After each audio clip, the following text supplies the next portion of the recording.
What's up, guys? Jeeps here.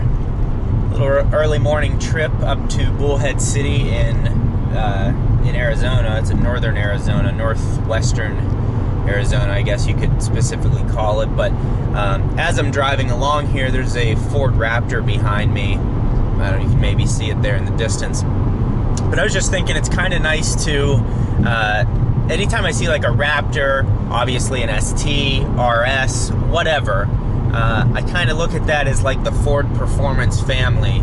But I wonder if Raptors look at STs and other Ford Performance cars, or like if I see a Mustang or something, if they have that same kind of respect or nod, you know, to the other person driving. The sun is blinding me. So, I don't know, it was just something that was coming across my mind. I figured if any of you have a Raptor or something like that, do you look at STs and kind of give them the nod of, you know, performance as a common interest, or you just give them the finger and roll coal or roll gas on them? Some random thought that went through my mind. But just look at this beautiful Arizona scenery. I wish I would have brought my drone so I could fly it. It's currently 36 degrees outside here. So for those of you who say it doesn't get cold or don't think it gets cold in Arizona, this proves that it in fact does. 36 degrees.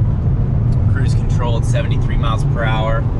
Raptor gaining on me quickly. But it's just absolutely beautiful out here. And so I was just listening to the radio. I was listening to POTUS on the radio here, and there's a guy I really like to listen to. His name is Michael Smerconish. He's a guy that does a really nice job. He's like the only one I know of that kind of stays down the middle on politics. He'll give the benefits of both sides and in the middle and whatever. So he's just not your normal you know, radio host, which is leaning one way or the other, or like a talk show or something. And I don't really watch the news or anything like that, so this is where I pick up a lot of news.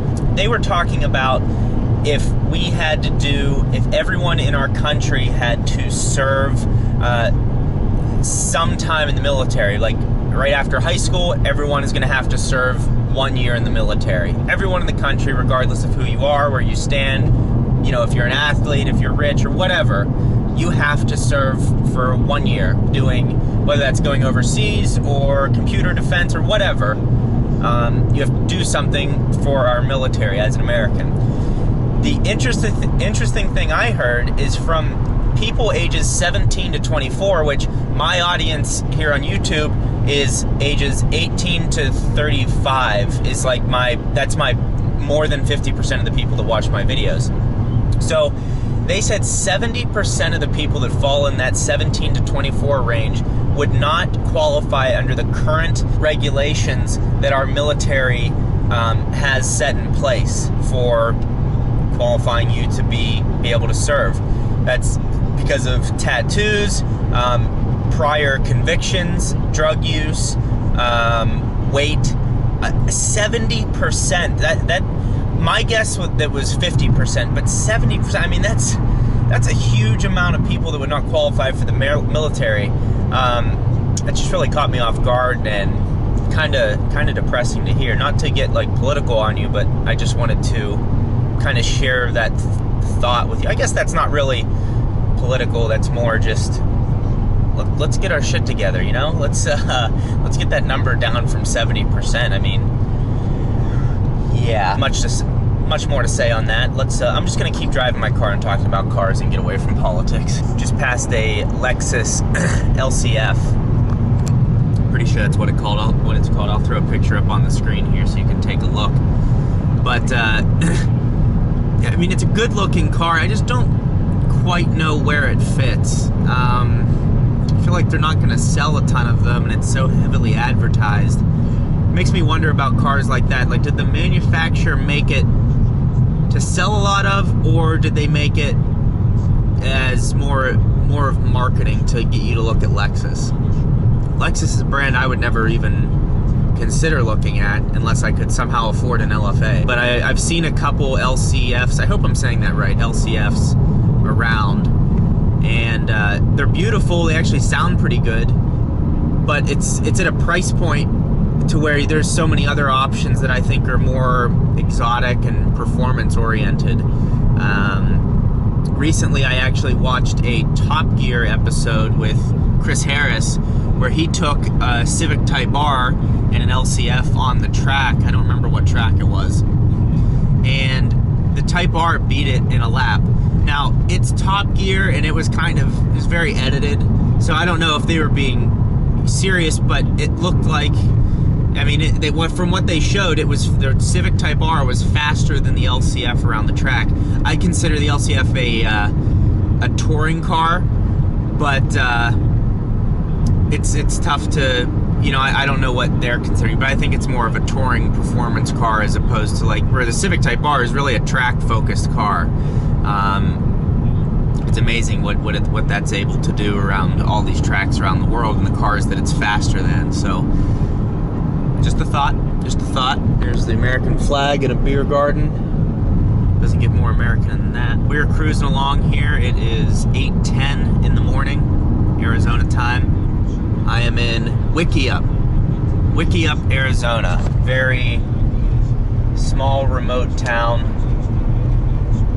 The car's riding nice. On a road like this, there's a lot of bumps and things, so suspension's, it's not firm, it's just not maybe as refined as I'd like it to be. So this is a situation where I'd love to have the Macan just be cruising along here, not worrying about shifting or anything like that. There's some historical marker there, I don't know what it is. Someone ripped the plaque off of that, nice. That's what's going on right now. Yeah, so as far as the car, let's see what our miles per gallon is. 26.7 average, so that's where we're at with miles per gallon. I've always been happy with miles per gallon in this car. A lot of people ask me how I'm averaging about 27 miles per gallon. I really don't know. All I can say is maybe your reader is faulty. Early on with my car, under 10,000 miles, there was an issue with, it might have been around 4,000 miles. I had an issue with the instant miles per gallon reading and my average fuel reading. So I took that into the dealership and they fixed it. So if you're having issues or you think it's way lower, I would just have the dealership check, see if they can reset it or do whatever they need to do. But I did have that issue early on and now it's fixed and it's been accurate ever since. So, but really, yeah, the other thing you can do is calculate it manually. That's a pretty easy calculation to do. Just, do a manual calculation and see if you're actually getting in the higher upper 20s of miles per gallon. Because really, if you're driving normally, you should have no issue doing that. I don't drive like a clown. I definitely have fun at times, but for the most part, going the speed limit or just a little bit over, and I get great miles per gallon. So that's my answer to that. I don't know if you can actually see it, but we're currently getting 90.4 miles per gallon. Just flying down this 6% grade into Bullhead City. I wish this camera could take in how beautiful this is coming down here. Makes me wish I would have brought the drone again, but yeah, currently 99.9 miles per gallon because I'm just gliding. But just cruising along here, getting great miles per gallon, and it's going to be about 10 miles per gallon on the way back up this hill. Car's running well though. On my way back from Bullhead, and I'm going to say something that it could trigger a lot of you, but it needs to be said because it's my opinion, it's how I feel, and 10,000 of you have subscribed to my opinion. So here it is. Five Guys, the burger joint, which I just ate, is greater than In-N-Out. I stand by that. I think Five Guys is better. In-N-Out, it's a little sloppy. I don't think the meat's as good. I don't think their fries are as good. Their fries are good. Let's just leave the fries out of it. Let's talk about the burger specifically. I just think it's a better quality burger. I think the meat's better. I think the bun is better. I think the toppings are better. It's not got, slop hanging out of the sides. It's a clean burger. So that's my opinion. Argue with me in the comments below. I'll be sure to get back to you. Colby, go ahead and lay it down on me.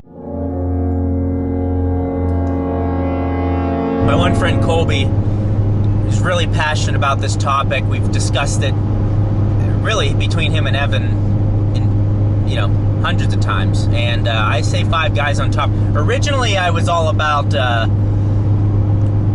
Smash Burger. Smash Burger's good, but it's not. I just had some really good Smash Burger experiences. Then I had a bad one that really threw me off.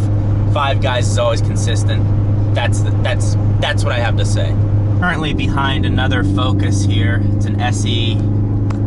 It might say titanium, I don't know. But he is just up this truck's ass. Like, for no reason. The truck's just trying to pass these other... I just hate when people drive like that. Give them a couple lengths. Why would you want to rear end the back of a truck? That's your fault, automatically. And watch, he's gonna...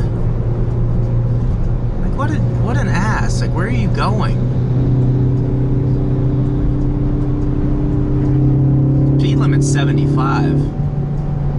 Now he's driving like an ass, and I'm, my God, what was the big deal? Why'd you have to get up his butt? Maybe he just likes something, but I don't know.